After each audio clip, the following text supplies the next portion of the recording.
All right, let's jump right in. We're about to crack the code on something that powers basically everything in our digital lives, the secret language of computers. Okay, so let's just start with a question that honestly sounds a little bit impossible. Think about it. How can a gorgeous million-color photograph, or, your favorite song, exist inside a machine that only gets two concepts, on and off? I mean, it really feels like that shouldn't work, right? But believe it or not, it does. And that's exactly the mystery we're going to unravel today. And to figure that out, we've got to go all the way back to the beginning. We need to start at the absolute foundation. So first up, we're going to explore this secret language and see how computers build, well, everything, from the tiniest possible pieces imaginable. And here it is, the atom of the entire digital universe, the bit. This is it, the smallest possible piece of information a computer can understand. And the best way, the absolute best way to think about it, is just like a simple light switch. It can be off, which the computer sees as a 0, or it can be on, which it sees as a 1. That's literally it. Every single thing, the video you're watching, the message you just sent, it all boils down to billions and billions of these tiny little on-off switches. You know, we humans live in a world of 10. We've got 10 digits, 0 through 9, to work with. It's called the decimal system. But computers, with their simple on or off brain, they're stuck with just 2, 0 and 1. That's the binary system. So the big question is, how on earth do they represent all the complex numbers we use with just 2 little options? Well, it turns out it's all about how they group them together. Okay, let's take a real-world example. Let's see how a computer stores the number 65. So computers like to group 8 of these bits together into a little package called a byte. Now think of this byte as a row of 8 light switches. Each switch has a specific value.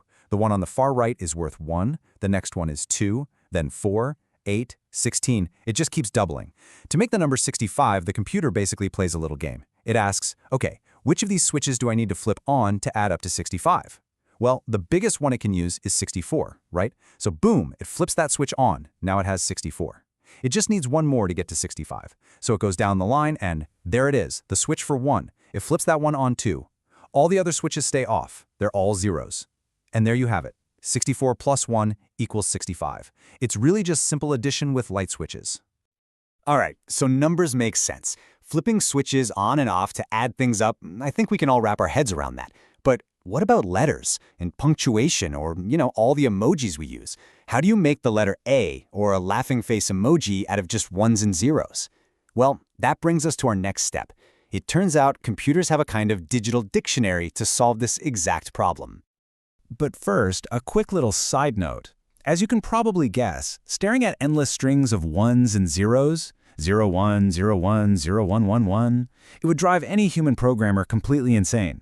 It's just not practical. So they came up with a clever shorthand called hexadecimal. And the key thing to remember here is this isn't for the computer at all. The computer is perfectly happy with its ones and zeros. This is purely a convenience for us humans. So how does it work? Well, hexadecimal is what's called a base 16 system.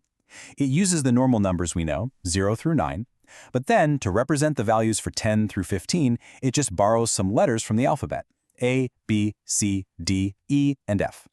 The real magic of this is that it lets a programmer represent a whole group of 8 bits, an entire byte, with just 2 little hexadecimal characters. It's a massive time saver and just makes everything so much cleaner to look at. Okay, so let's get back to that main puzzle. How does the computer know that the binary code for 65 should be treated as the number 65 in a spreadsheet, but as the capital letter A in a text document? The answer is something called a character set. And honestly, this quote says it all. It's basically a secret decoder ring. It's a big list that links every single letter, symbol, and emoji you can think of to its own unique binary number.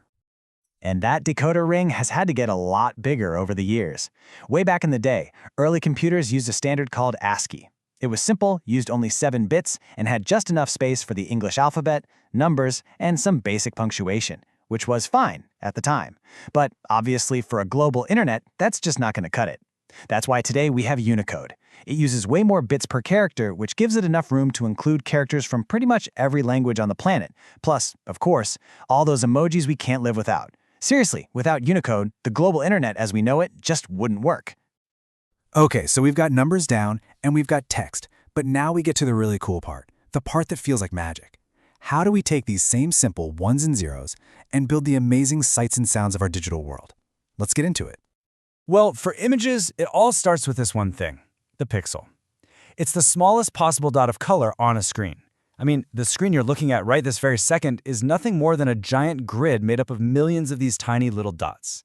And the color of every single one of those dots is defined by, you guessed it, a unique binary number. And that's how a typical image file, what we call a bitmap, works. You can think of it as a map of bits, literally. The file itself is just a giant long list of instructions. It basically says, okay, the pixel in the top left corner, make that one blue. The one next to it, also blue. The one next to that, a slightly different shade of blue. And on it goes, for millions of pixels. It's really just a super high-tech version of Paint by numbers. Now, bitmaps are perfect for complex things like photographs, but they have one huge drawback. Ever tried to zoom in really close on a picture and it gets all blocky and blurry? That's called pixelation. The solution to that problem is a different kind of image, vector graphics. Instead of remembering the color of every single dot, a vector file stores math equations. It says something like, draw a perfect circle here with a red outline. And because it's based on math, you can stretch it to any size you want, from a tiny icon to a giant billboard, and it will always be perfectly crisp and sharp. That's why company logos are almost always vector graphics. So what about sound? How does that work? In the real world, sound isn't made of dots. It's a smooth, continuous wave. So to get that wave into a computer, we have to do something called sampling. Here's what happens. Thousands and thousands of times every second, the computer takes a little snapshot. It measures the height of the sound wave at that exact moment. Then, it turns that measurement into a binary number. So a digital audio file is just a gigantic list of all these number snapshots, one after another. When you hit play, the computer just reads that list back super fast, connecting the dots and recreating the original sound wave. Okay, so as you can probably imagine, all of this data, millions of pixels for one photo, thousands of measurements for every single second of a song, it adds up. We're talking about absolutely enormous files. So how in the world do we store all this stuff, let alone send it over the internet? Well, that brings us to our final and maybe most important topic, the art of compression. At its core, compression is just about finding clever ways to make files smaller. It's like packing a suitcase. You're trying to fit all your stuff into a smaller space. To do that, the computer looks for data it can get rid of, maybe data that's repetitive or stuff that's just not that important. The goal is to shrink the file without you really noticing a drop in quality. And there are basically two main ways to do this. First, you've got lossless compression. Think of this like a zip file. It finds clever ways to pack the data down, but when you unzip it, every single bit of the original file is still there, perfectly intact. This is absolutely critical for things like documents or software. You can't lose a single letter. Then there's lossy compression. This is much more aggressive. It actually decides some data isn't that important and just throws it away forever. You lose a little bit of quality, but in exchange you get a much, much smaller file. And when I say the difference is big, I mean it's huge. Look at this. An uncompressed file is just massive. Lossless compression does a pretty good job. It definitely helps. But then look at lossy compression. It's not even close. It can shrink a file down to a tiny fraction of its original size. This right here is the magic that makes streaming movies and music possible. Without it, the internet would grind to a halt. So how does something like an MP3 file pull this off? It's actually a really clever trick based on the science of how we hear. It's called perceptual coding. The software basically knows what kinds of sounds the human ear is bad at hearing. So it goes through the song and just throws out all the sounds that are too high-pitched or too low-pitched, or the really quiet sounds that get masked by louder ones anyway. It's stuff you were never going to notice was missing. The end result is a file that sounds almost exactly the same to our ears, but is way, way smaller. So when you boil it all down, what's the big takeaway here? It's that everything, every photo you've ever taken, every song you love, every text you've ever sent, underneath all that complexity, it's really just a story. A beautiful, complex story being told with the simplest alphabet in the entire universe. Just 0 and 1.